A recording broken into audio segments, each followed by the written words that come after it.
నమస్కారం కిరణ్ టీవీ ప్రేక్షకులకి స్వాగతం. ప్రస్తుతం మనతో పాటు ఉన్నారు ప్రముఖ ఆధ్యాత్మికవేత్త, జ్యోతిష పండితులు, professor and doctor Mullapudi Satyanarayana గారు. నమస్కారం. నమస్కారం గాయత్రి.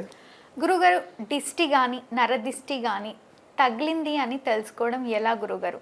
అనేక రకాల సమస్యలతోటి, అనారోగ్యాలతోటి బాధపడుతూ ఉంటాము. సో అసలు అది ఏం ప్రాబ్లం వచ్చింది, ఎలా సాల్వ్ అవుతుంది ఎవ్వరికి కూడా తెలియదు. ఒకవేళ నరదిష్టి తగిలితే దాని పరిష్కారం కూడా తెలియదు. రాకముందే చేసుకునే పరిష్కారాలు ఏమైనా ఉంటాయా? డెఫినెట్గా ఉంటాయి. ఇప్పుడు నువ్వు తెల్ల చీరలో చక్కగా మంచిగా బ్రహ్మాండంగా సరస్వతి దేవిలా ఉన్నావు. నీ పేరే గాయత్రి.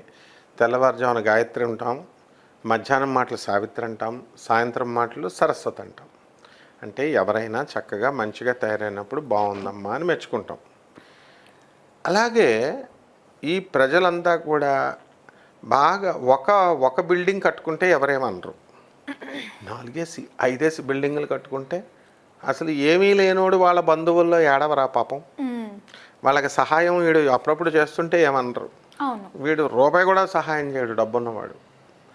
నడమంత్రపు సిరి అంటారు. దాన్ని చూసి వాడు ఏం చేస్తాడు, పేదవాడు, అయ్యో నాకు లేదే వాడికి ఉంది అంటాడంతే.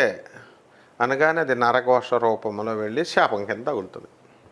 ప్లస్ వీడు పెద్ద బిల్డప్స్కి గోల్డ్ చైన్లు, తర్వాత ఈ ఫైనాన్స్ వ్యాపారం చేసేవాళ్ళని చూడు, మెడలో బంగారపు గొలుసు, ఈ గొలుసులు వేస్తారు. అంటే అవి చూసి వీడి దగ్గర చాలా బంగారం ఉంది, చాలా డబ్బు ఉంది, బాగా అప్పులు ఇస్తాడని అనుకోవాలి. కానీ వీడికి తెలియదు నరఘోష తగిలేసి వీడు మటాష్ అయిపోతాడు. ఫైనాన్షియల్ ఇన్స్టిట్యూట్స్ అన్నీ పెద్దవన్నీ ఎగిరిపోయినాయి. అండ్ అది అంతా కలిపితే ఆ బంగారం అంతా ఒక చైను గొలుసు ఉంటుంది. దాన్ని చూసేసి అవతల వాళ్ళ అమ్మాయిలు ఎక్కడైనా లవ్ చేసేస్తారా, లేదా ఫైనాన్స్ తీసుకునే వాళ్ళు ఎవరన్నా అబ్బో వీడు చాలా కోటీశ్వరుడు అని అనుకుంటారా? తర్వాత మనం చాలామంది చూడు బిల్డప్కి 2-3 ఫోన్లు, పెద్ద ఫోన్లు పెడతారు. అంబానీయే అసలు ఫోన్ మెయింటైన్ చేయడు. ఎంత చిన్న బుడ్డ ఫోన్ పట్టుకుంటారు డీసీపీలు. మాకు తెలిసిన CCSలో చిన్న ఫోన్, డీసీపీ గారు చిన్న ఫోన్ పట్టుకెళ్తే ఒక దొంగోడు 3 కోట్ల రూపాయలు జనాల దగ్గర దొబ్బేశాడు భుజంగరావు అని. అందరి దగ్గర 15 లక్షల రూపాయలు అప్పిస్తే చాలు డబుల్ ఇస్తా ఇట్లా అనమాట. అలా 20 మందిని, మళ్ళీ నేను అందరినీ తీసుకోను, సెలెక్టెడ్ 20 అని చెప్తే ఈ చెత్త సాఫ్ట్వేర్ గాళ్ళు కొంతమంది 15 మంది వెళ్ళి ఇచ్చారు. 20 మంది 15 లక్షలు చొప్పున 20 మంది మొత్తం 3 కోట్లు వచ్చేసింది. వీడు మాత్రం 2-3 ఫోన్లు మెయింటైన్ చేసేవాడు, చేసి వీళ్ళందరూ కూడా మెయింటైన్ చేసేవారు.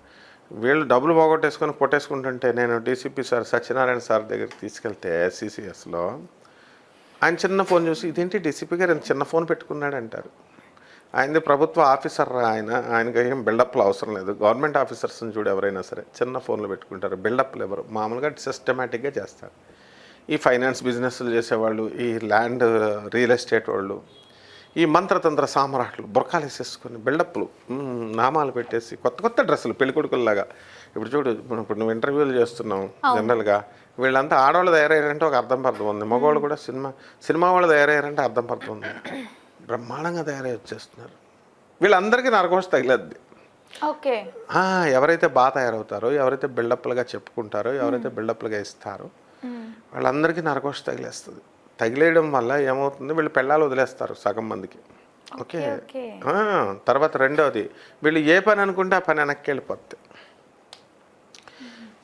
ఆ తర్వాత ముందు చాలామంది గొప్పలకి మా పిల్లోడు ఇంత గొప్పోడండి, అంత గొప్పోడండి అని చెప్తారు. వీళ్ళు వాడు పాపం సరిగ్గా చదవరా నాయన అని చెప్తే చదువుతాడు కదా, చెప్పడం వల్ల పాపం వాడికి నరఘోష తగిలేస్తుంది. అంటే నరుడి యొక్క కళ్ళకి నాపరాయ టపీమని పగిలిపోద్ది. అనిల్ అంబానీయే కుప్పకూలిపోయాడు పైనుంచి కిందకి. ఆ విధంగా నరఘోష అనేటటువంటి దానికి మనం ఫస్ట్ ఏంటంటే ప్రదర్శించకూడదు. మనము ప్రదర్శించకుండా పేదవాళ్ళకి సేవలు చేస్తూ, ప్రదర్శించుకోవాలనుకుంటే ప్రదర్శించుకోండి, పేదవాళ్ళకి సేవలు చేస్తూ ఉండాలి, డబ్బులు ఇస్తూ ఉండాలి. ఇప్పుడు అసలే తిండి లేక 2 రోజుల నుంచి ఒక ట్రైన్లో ప్రయాణికులు వస్తుంటే మనము ఆ బోగిలోకి వెళ్ళి లంచ్ టైం, డిన్నర్ టైం అని తీసి మనం గుప్పు మనం బిర్యానీ తీసే వాసన వచ్చింది అనుకోండి. ఆ సువాసన చూసి వీళ్ళంతా మాకు తిండి లేదు 2 రోజుల నుంచి, వీడు సువాసన, వీడు తింటున్నాడు వీడని ఒక రకమైన చూపు చూస్తారు. ప్రత్యేకించే శాపాలు పెట్టరు, అది చూడగానే వాళ్ళకి తగిలేస్తుంది. దీన్ని పొగట్టుకోవడానికి ఒకటే, పేదవాళ్ళకి సేవలు చేయాలి, డబ్బు ధన సహాయాలు చేయాలి, సాధువులకు చేయాలి, అనాథ పిల్లలకు చేయాలి, వికలాంగులకు చేయాలి, అప్పుడు నరఘోష పోతుంది. ఇప్పుడు ఈ నరఘోష సరే తగిలేసింది, ఇప్పుడు ఏం చేయాలండి అంటే నరఘోష యంత్రాలు ఉంటాయి, అలాగే నరఘోష మాలలు ఉంటాయి, అవన్నీ వేసుకోవచ్చు. ఇప్పుడు కరాంగుళి మాల, రుద్రాక్షమాల, ఈ మాలలు ఎలాగైతే ఉన్నాయో నరఘోషానికి సంబంధించినటువంటి మాలలు కూడా ఉన్నాయి, ఓకే. యంత్రాల రూపంలో, చైన్లు, ఇప్పుడు నువ్వు వేసిన గొలుసు లాంటివి. అలాగే ఇక మాకు మేమే చేసేసుకుంటాము ఏంటంటే నల్లని బట్టలు వేసుకోవాలి, జుట్టు విరబూసుకోవాలి, అర్ధరాత్రి 12 గంటలకి. మరి నరఘోష అంటే ఏంటి? జ్యేష్ఠాదేవి అనమాట.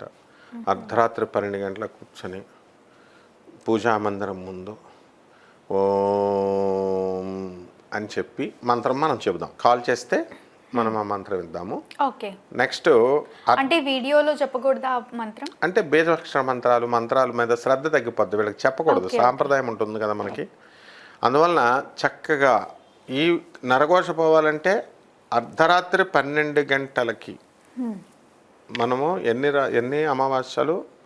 11 అమావాస్యలు చేస్తే చాలు. ఓకే.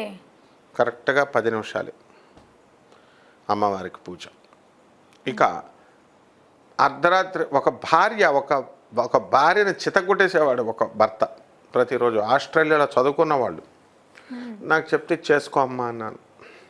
అర్ధరాత్రి 12 గంటలు ఈమె జుట్టు విరబోసుకొని నల్ల చీర కట్టుకొని మంచం పైన కూర్చొని ఇలా లేచి పూజ చేస్తుంటే భర్త ఏదో ఒక 2 రోజులు చూడలేదన్నమాట. 3వ రోజున సడన్గా చూసేసరికి గుండె ఆగిపోయి 3వ రోజు నుంచి వాడు ఇంకా తిట్టడం మానేశాడు.